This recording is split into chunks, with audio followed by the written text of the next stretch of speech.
After the mod vehicleXML has been adapted, we turn towards the functions that our cultivator should get in the game.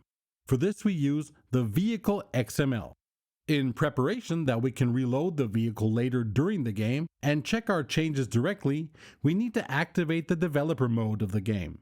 In our local folder, see Users, Username, Documents, My Games, Farming Simulator, we find the game XML.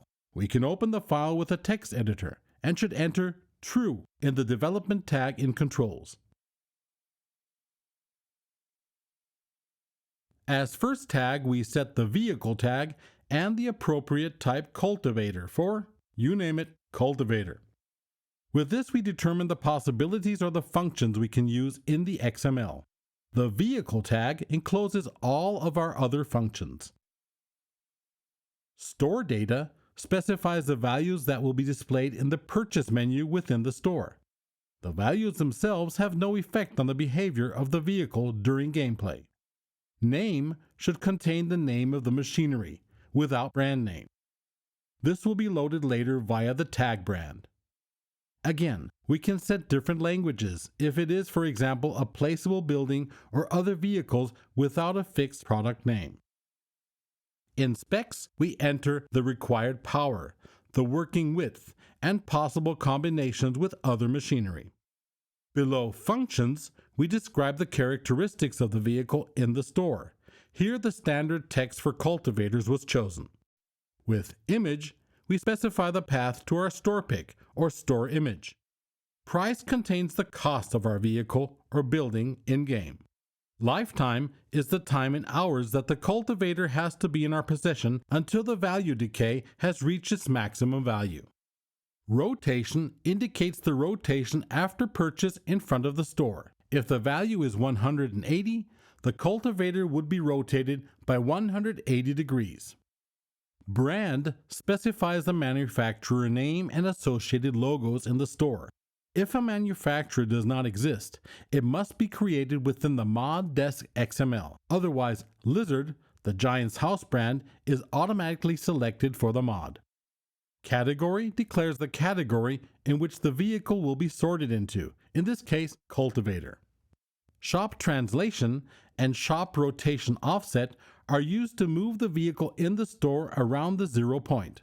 For example, if the model appears in the bottom of the store or falls from a great height, the offset can be used to adjust the point. Shop folding state is binary and can have the value 0 or 1. Depending on this, we can, for example, display a combine within the store folded or unfolded. Next is the base tag. Type desk is a short description of the vehicle type used in the help text. For example, fold device will be displayed additionally in the help text if the foldable tag is set. Size width is the width. Length is the length. Length offset is needed to move the model if the origin is not centered as desired. It's a correction value that also works in width with the element width offset. If these values are not set correctly and we buy several of our vehicles in the store one after the other, it can happen that the machines at the store block or collide with each other, and this could end up in unwanted game experiences.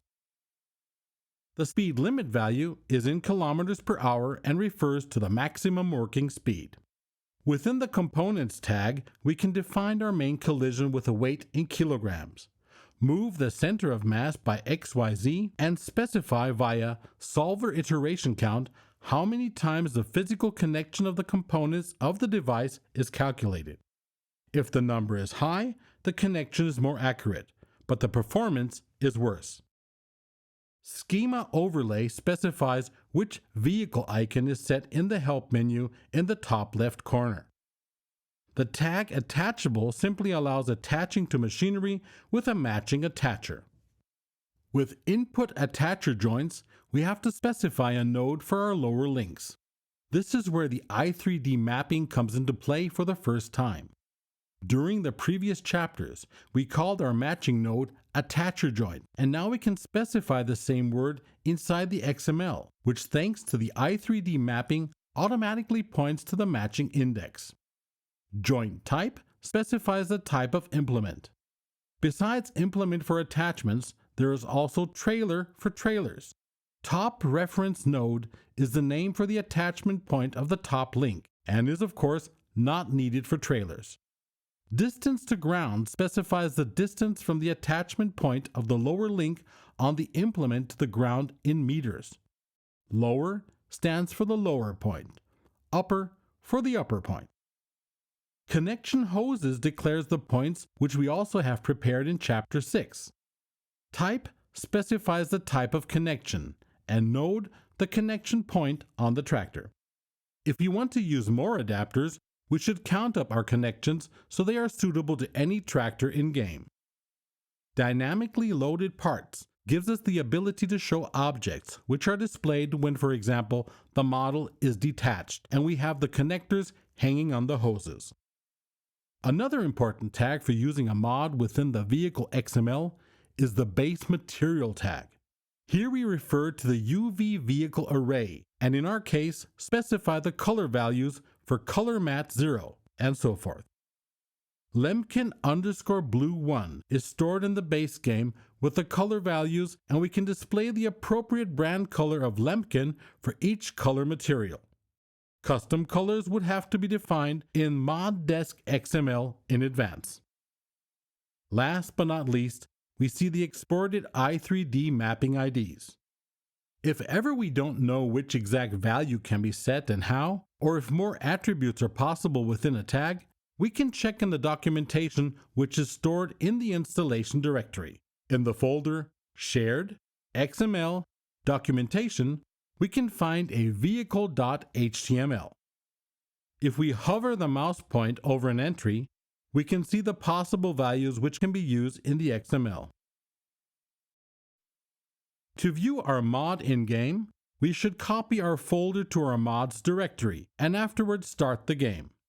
The mod folder is located in the local folder here.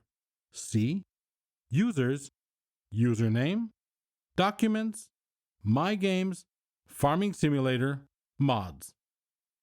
We need the following ingredients to use our mod: the mod_desk_XML, the vehicle_XML, the i3D file, and the texture folder with the associated textures.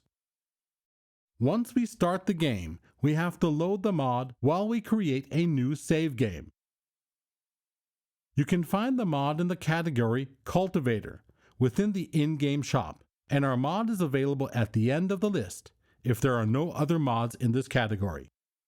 We are now able to buy the mod, as well as a suitable tractor, and check if we can attach it. No further extras are set yet, because animations, effects, and everything else are still missing.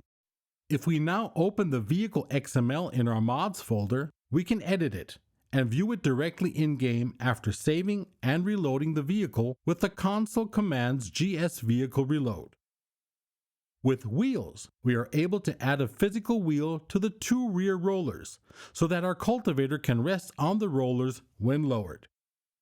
To make the individual discs and rollers rotate, we add speed rotating parts. The node is our model, which should rotate when moving. The radius is the size. A negative radius rotates the wheel in the opposite direction. We need to make sure that when we create the model, our pivot is arranged in a way that we can rotate around the x-axis. Ground reference node is the ability to know when it is allowed to be active. Only when this transform group touches the ground, the cultivator starts working. Wearable and washable are two basic characteristics. On the one hand, wearable is the wear and tear on a machine, which adds scratches in-game. Over time, the machine works slower and consumes more fuel or yields less if it's a combine harvester.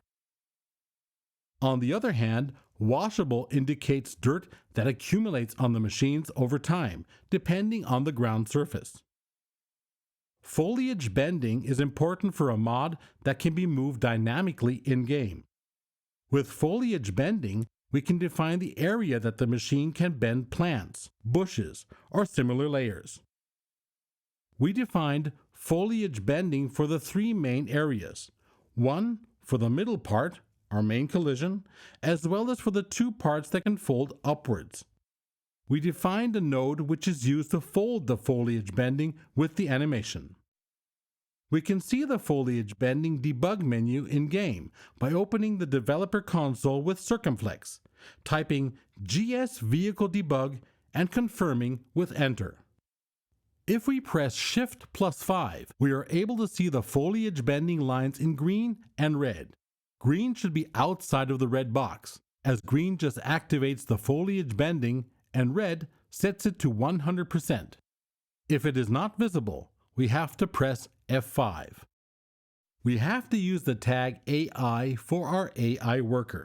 Here, we need to specify the AI markers so that the AI worker knows how big the working width of the implement is, and the size markers so that the AI knows how big the implement is in order not to bump into trees while, for example, turning.